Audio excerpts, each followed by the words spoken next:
Tiba-tiba istri kita hijrah, bertobat, lalu dia baca ceramah, nonton ceramah Ustadz Das'ad. Salah satu kewajiban istri memasak masakan kesenangan suami. Kalau dia pergi lama masak, dia naik Gojek lah pergi pasar. Ya 1 jam dia keliling, itu pasar untuk mencari yang paling murah. Perempuan kan begitu Pak, hobinya nawar. Beda 5.000 dia keliling pasar itu. Sudah, sampailah di rumahnya, panaslah dia masak, dia sambil baca buku resep. Dia belajar. Begitu datang suaminya senanglah dia, wah masakan spesial ini. Begitu dicoba suaminya, langsung dilistrik. Kenapa bang? Enak betul. Barusan saya dapat masakan seperti ini, nyaman. Bapak boleh bohong seperti itu. Bahkan bapak akan menghancurkan perasaannya istri ketika bapak terlalu jujur waktu itu. Goblok, beleng-beleng lu. Hancur perasaannya perempuan. Coba kalau bapak terlalu jujur waktu itu, bagaimana hancurnya perasaan istri. Maka ibu-ibu belajarlah memasak. Ya?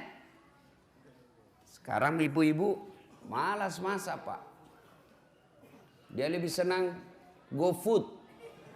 Tidak tahu kalau di sini apa ada itu ya, makanan dibeli semua. Itu kalau kota-kota besar Pak, semua dibeli. Sambal terasi pun yang sudah diulek-ulek dibeli Pak. 10.000. Semua dia beli. Lalu ibu bertanya, Ustadz, dosa enggak? Saya bilang selama suamimu ridha, tidak keberatan, tidak berdosa. Tapi ingat, tidak ada pahala yang bisa kau kumpul untuk masuk surga.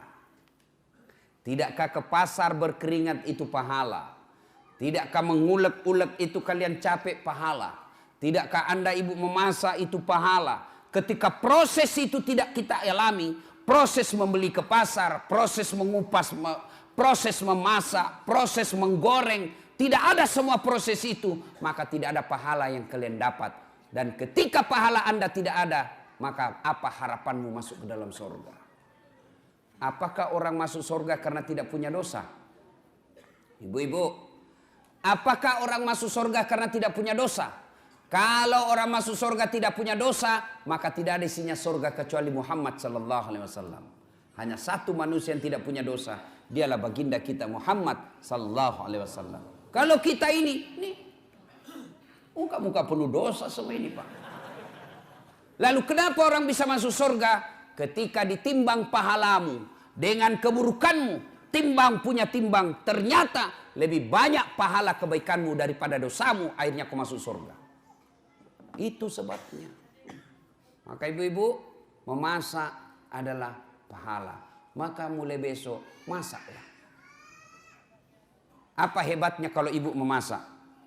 Apa hebatnya kalau ibu-ibu memasak di rumah? 1, jelas halalnya. Ibu masak jelas halalnya. Masakan di luar belum tentu halal. Ayam potong, hati-hati. Banyak ayam potong yang mungkin bangkai. Banyak ayam potong yang mungkin tidak halal. Kenapa? Karena yang memotong bukan orang Islam. Banyak ayam potong barangkali haram. Kenapa? Karena dipotong bukan atas nama Allah. Pernahlah saya melihat orang ayam potong Pak. Dia potong ayam, tidak dia baca basmalah. Kan itu kalau orang potong ayam 1 ekor, 1 basmalah. Bismillahirrahmanirrahim. Ambil lagi, bismillahirrahmanirrahim. Ini penjual ayam potong, dia potong ayam 30 Pak. Dia cuma bilang bismillahirrahmanirrahim kali 30. Tidak boleh bos, 1 ekor 1 bismillah.